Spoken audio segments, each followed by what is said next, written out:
అందరికీ నమస్కారం అండి. ఈరోజు మనం సమ్మెట ఉమాదేవి గారు రచించిన నిర్ణయం అనే ఓ చక్కటి కథను విందాం. ఇక కథలోకి వెళ్దాం.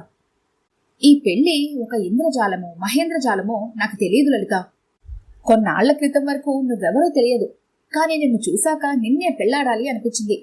మా వాళ్ళు మీ వాళ్ళు ఒప్పుకున్నాక నువ్వు ఒప్పుకుంటావా లేదో అని పెద్ద అనుమానం. ఎందుకలా అనుమానపడ్డారు?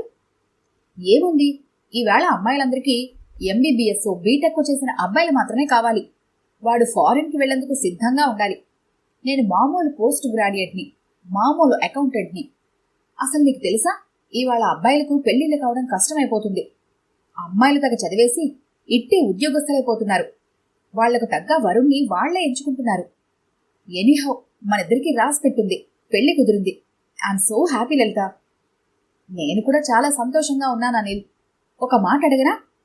ఇవాళ రేపు ఎంగేజ్మెంట్కి కూడా ఎందుకు ఇలా పెళ్లికి పెట్టినంత ఖర్చులు పెడుతున్నారు? మా నాన్న ఒక సామాన్య ప్రభుత్వ ఉద్యోగి. మన పెళ్లి కాస్త సింపుల్గా చేసుకోలేమా? ఈ ఎంగేజ్మెంట్కి ఇంత ఖర్చు అవసరమా?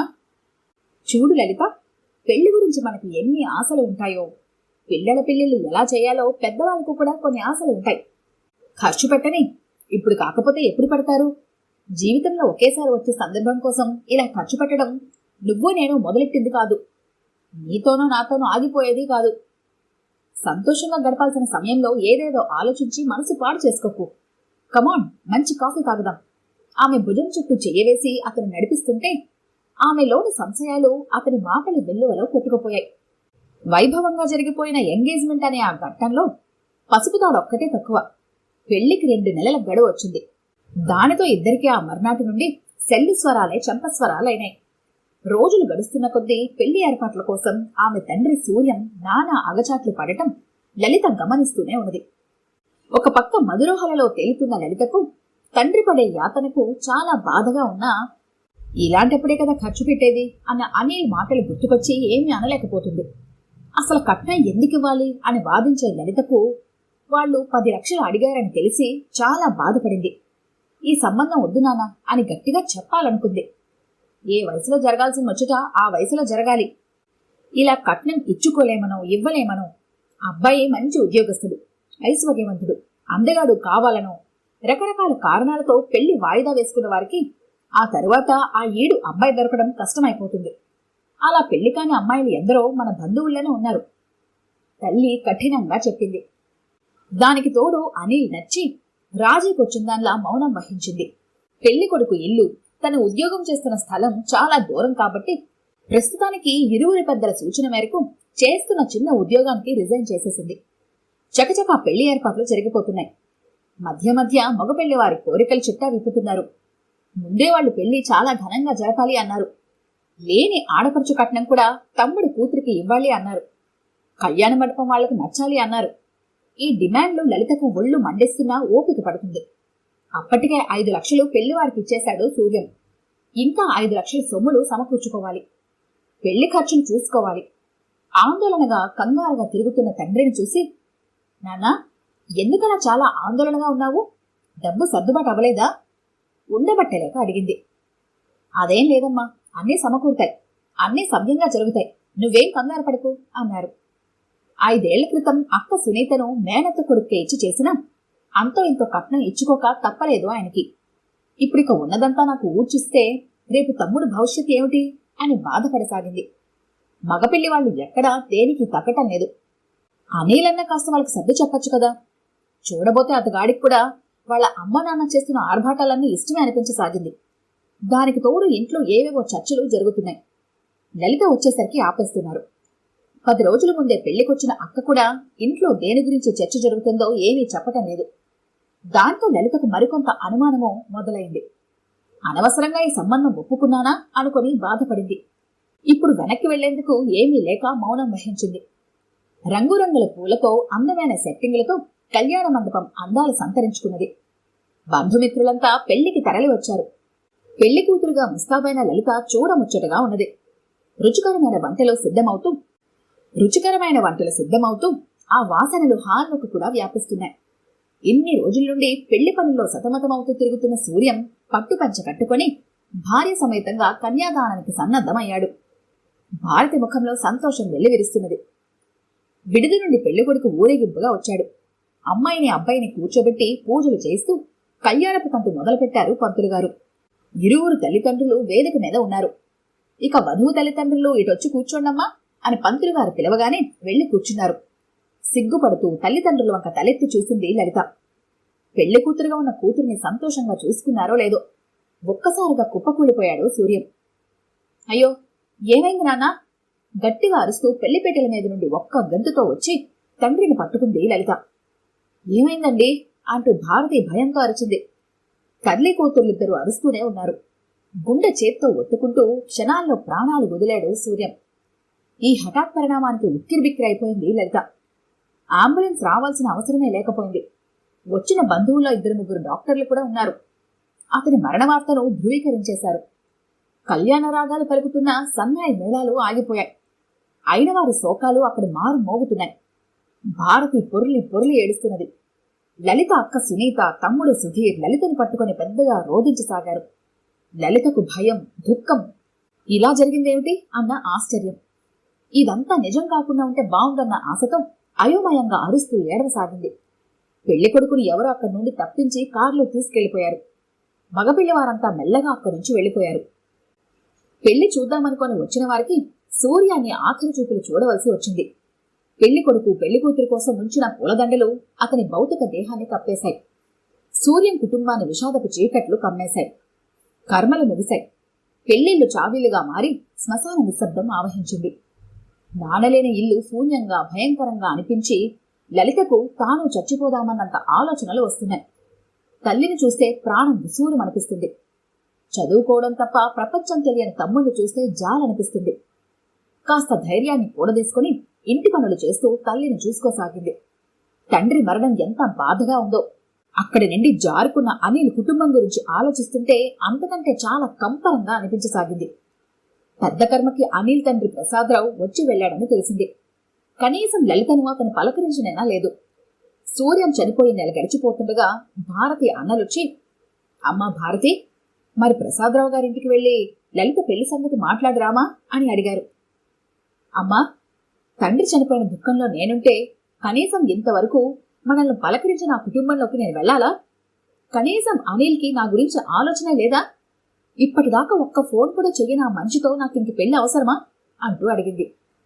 చూడమ్మా, మనం మనిషిపోయిన దుఃఖంలో ఉన్నాం. వాళ్ళ అబ్బాయి పెళ్లి ఆగిపోయి అందరికీ జవాబు చెప్పుకునే స్థితిలో వాళ్ళున్నారు. వాళ్ళకు కూడా అది బాధే. ఇదంతా తట్టుకోవడానికి వాళ్ళకు కూడా కాస్త సమయం పడుతుందమ్మా. తల్లి మాటల్లో నిజం ఉందనిపించింది లలితకు. పెద్దలు వెళ్లి అనిల్ కుటుంబాన్ని కలిశారు. నిండు పందిట్లు ఇలా జరగటం మా అందరికీ చాలా షాక్గా ఉందండి. ఇదేదో అపశకరంలా ఉండదు మాకు. మళ్ళీ అదే అమ్మాయితోనే పెళ్ళంటే కాస్త ఆలోచించాల్సి వస్తుందండి. అదేంటండి అలా అంటారు? నిజానికి మా బావగారు చనిపోయినా పుట్టెడు దుఃఖంలో ఉన్నది మేము. ఏదైనా అపశకనం అనుకుంటే అది మేమనుకోవాలి. పెళ్లిపెట్టెల వరకు వచ్చిన వధువును అలా నిర్దాక్షిణ్యంగా వదిలేస్తారా? ఇది అకస్మాత్తుగా జరిగిన మరణం. ఇందులో ఎవరి తప్పు లేదండి. పెద్దలు, మీరు బాగా ఆలోచించి త్వరగా ఈ పెళ్లి జరిగేలా చూడండి అంటూ హెచ్చరించి వాళ్ళు ఇంటికి మరలారు.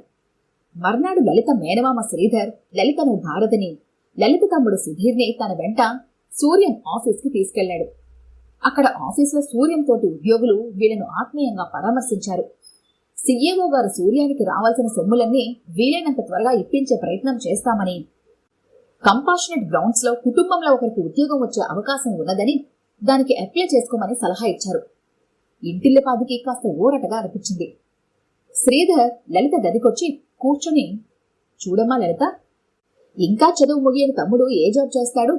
నీ అమ్మను ఉద్యోగం చేయమండం ఏం బాగుంటుంది? అయినా ఆమె చదువుకి ఏ అటెండర్ జాబో ఇస్తారు. మరేం చేద్దాం అని అడిగాడు. పుట్టెడు దుఃఖంలో ఉన్న మా అమ్మను ఈ వయసులో ఉద్యోగం చేయమంటామా? మామయ్య, నాకు రాదా ఆ జాబు అని అడిగింది. నీవు అవివాహిత కూతురివి కాబట్టి నీకొస్తుందమ్మా. కానీ మరి నీకు ఈ నెలలోనే పెళ్లి చేసేద్దాం అనుకుంటున్నాం కదా. ఈ ఉద్యోగం రావడం అంటే కనీసం 6 నెలలకు పైగా పట్టొచ్చు. ఏడాదైనా ఆగుతాను మామయ్య. మీరంతా అంటున్నారని నేను మౌనం వహిస్తున్నాను, కానీ నాకు అసలు పెళ్ళంటేనే విరక్తి పుట్టింది మామయ్య.